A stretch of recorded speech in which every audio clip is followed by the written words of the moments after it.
Assalamualaikum warahmatullahi wabarakatuh. Nama saya Muhammad Taufik Nur Ashraf bin Hanafi, nombor matrik 052106, ingin membentangkan tentang tajuk zakat fitrah.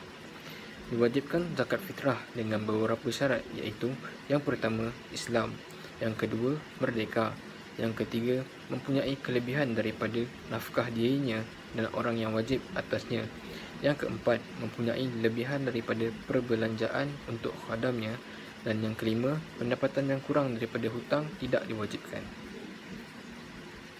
Waktu wajib fitrah ialah setelah jatuh matahari pada akhir Ramadan. Bagi orang yang mati pula, jika dia mati selepas jatuh matahari pada akhir Ramadan, dia diwajibkan fitrah. Manakala jika sebelum itu tidak diwajibkan fitrah.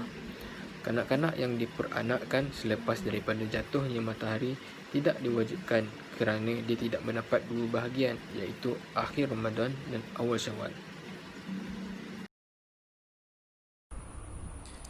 Assalamualaikum warahmatullahi wabarakatuh. Nama saya Muhammad Nur Najmi bin Abu Halim, nombor matrik 052086. Seterusnya adalah waktu mengeluarkan zakat fitrah selain daripada waktu-waktu wajib. Yang pertama, hukumnya adalah harus jika dikeluarkan dari awal bulan Ramadan. Yang kedua, sunat pula dikeluarkan sebelum daripada sembahyang hari raya. Dan yang ketiga, makruh diliwatkan sehingga akhir daripada hari raya. Dan yang terakhir sekali, yang keempat, hukumnya adalah haram jika zakat itu dikeluarkan selepas daripada hari raya tanpa sebarang keuzuran. Contohnya seperti hilangnya harta akibat diseling. Sekian, terima kasih. Assalamualaikum warahmatullahi wabarakatuh. Dan wajiblah dikeluarkan satu kantang daripada makanan yang ghalib dimakan ahli negerinya, mengenyangkannya, yang sejahtera daripada umpamanya tanah dan hampa, dan sejahtera pula daripada ghaib seperti bubak dan basah yang lama, yang berubah rasanya atau warnanya atau baunya. Dan jika pada negerinya beberapa makanan dan tiada ghalib setengah atas setengahnya, hendaklah ia memilih apa sekehendak, dan yang afdalnya dikeluarkan fitrah daripada yang mulianya, dan orang yang mendiami akan ia memilih dan mendiami badiah yang tiada daripadanya. Yang menginginkannya wajib dikeluarkan daripada makanan negeri yang hampir kepadanya. Di sini menerangkan bahawa setiap orang wajib mengeluarkan kadar fitrah satu kantang daripada makanan yang biasa dimakan, seperti gandum, kalau di tempat kita nasi. Dan makanan itu hendaklah suci dan bebas daripada ghaib, aib, seperti bubuk basah yang lama yang berubah rasa, bau dan warnanya. Bubuk ni macam ulat hitam dekat beras tu. Itu diterangkan lagi, jika kat satu tempat tu dia terlalu banyak makanan yang kebiasaannya, seperti kat tempat tu dia banyak makan gandum, semua tu biasa dia ada makanan. Jadi orang ni kat tempat tu dia kena pilih dia nak mana satu, dia nak gandum ke, jagung ke, apa ke. Dan ada tempat tu dia tak ada kebiasaannya, dia makan seperti makan kacang, makanan yang tidak mengenyangkan.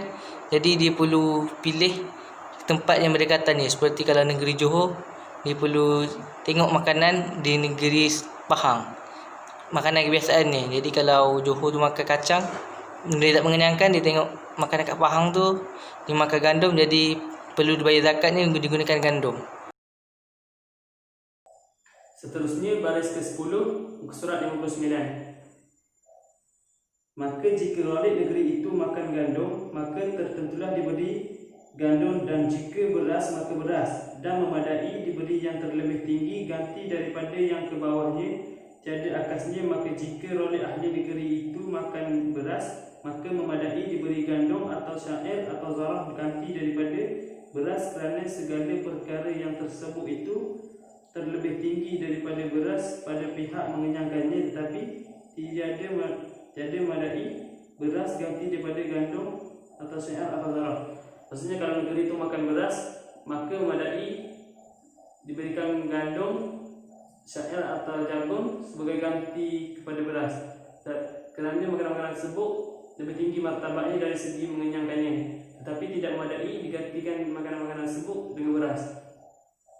Seterusnya, dan wajib diberi fitrah jika lebih daripada nafkah yang terdahulu sebutannya itu apa yang sedapatnya setengah gantang atau kurang daripadanya kerana memeliharakan atas yang wajib dengan kadar sedapatnya. Maksudnya fitrah diwajibkan apabila terdapat lebihan daripada nafkah sekadar yang termampu, sama ada setengah gantang atau kurang daripadanya. Tujuannya untuk memelihara kefarduan yang wajib dengan kadar yang termampu. Okay, bismillahirrahmanirrahim. Kita tutup kepada perbincangan seterusnya, yakni baris ke-16 kalau muka surat muka surat 59. Dan tiada harus, bermakna sini la yajuz, tiada harus di sini bermakna tidak sah, disetengahkan akan satu kantang daripada dua jenis makanan daripada seorang yang satu. Maknanya satu kantang tu bahagi dua, bahagi sebahagian lagu tu. Contohnya satu kantang tu sebahagiannya daripada beras, sebahagian lagi daripada gandum. Dan jika salah satu daripada dua jenis itu terlebih tinggi daripada yang satunya sekalipun, seperti setengah gantang gandum, dan setengah gantang syair, mana nilainya lagi tinggi, syair ni lagi tinggi. Walaupun lagu tu syarak kata tidak sah, la yajuz, tidak sah. Dan bermula ni disebut wajib fitrah ni, bermula wajib atas seseorang itu memberi dan bermula wajib seseorang itu memberi fitrah dirinya dahulu. Dia kena bayar zakat fitrah untuk diri dia apabila dia selesai menanggung nafkah bawah tanggungan dia. Jika lebih daripada nafkah yang tersebut itu, dan jika lebih lagi fitrah isterinya, kena bayar zakat fitrah untuk isterinya. Jika dia bayar zakat fitrah untuk dia, ada lebih lagi. Dan jika lebih lagi, maka diberi fitrah anaknya yang kecil, anaknya yang belum balik. Kalau ada lebih lagi bayar zakat fitrah untuk isteri dia, maka kena bayar zakat fitrah untuk anaknya yang kecil. Maka jika lebih, maka diberi bapa dan ke atas, kemudian maka fitrah ibunya, kemudian ibu dia pula, maka fitrah anaknya yang besar, anaknya yang telah balik. Wallahu a'lam. Bismillahirrahmanirrahim. Assalamualaikum warahmatullahi wabarakatuh. Kemudian maka sahihnya far'i wajib pada segala zakat yang tersebut diniatkan dia dan memadalah niat tatkala diasingkan dia daripada harta dan kemudian daripadanya, maka hendaklah niatnya. Dikatanya inilah zakatku, atau ini fardu sedekah hartaku, atau ini zakat fitrahku. Okey, di sini dia menjelaskan seseorang itu apabila dia ingin membayar zakat, dia haruslah menyerahkan zakat itu beserta dengan niat.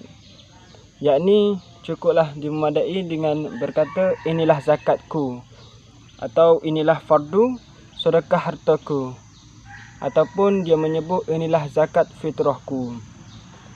Dan lazim atas wali meniatkan ganti daripada ahlinya. Okey, di sini dia menjelaskan wali mestilah meniatkan juga kepada orang-orang yang di bawah jagaannya. Dan jika atasnya hutang, maka berkata, ampunnya hutang ini aku jadikan hutang yang atas engkau itu daripada zakatku, tiada memadai atas yang sahihnya. Di sini dia menjelaskan bahawa jika seseorang itu mempunyai hutang, dia berkata kepada orang-orang yang memberi hutang, aku jadikan hutangku atas engkau itu daripada zakatku. Dan kata kian memadai, dan jika memberi cukai atau umpamanya dengan diniatkan zakat, memadalah atas qaulu yang muktamad. Jika ada yang menerima itu muslim lagi fakir atau seumpamanya daripada yang mustahaknya.